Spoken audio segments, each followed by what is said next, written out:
Komisi Pemilihan Umum secara resmi akan membuka pendaftaran bakal calon anggota legislatif pada 4 hingga 12 Juli 2018. Setiap partai politik yang telah terdaftar di KPU bisa mendaftarkan kader terbaiknya untuk mendaftar. Namun setiap partai politik pengusung bisa memahami regulasi yang telah ditetapkan berdasarkan PKPU nomor 20 pasal 7 tahun 2018, yaitu mantan terpidana, kejahatan seksual terhadap anak dan korupsi dilarang berpartisipasi dalam pemilihan legislatif. Nah, dari sini kan kalau kita yang melakukan penjaringan utama itu dari partai politik. Kalau kita di KPU Kabupaten Kota kan hanya menerima. Jadi partai politik lah yang harus jeli dan bisa melihat seperti itu.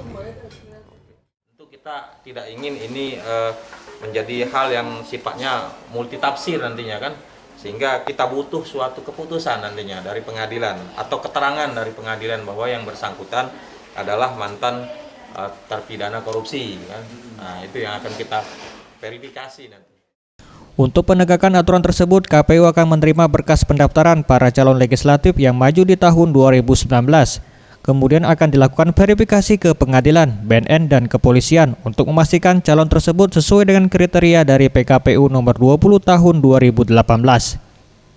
Tim Liputan Sriwijaya TV.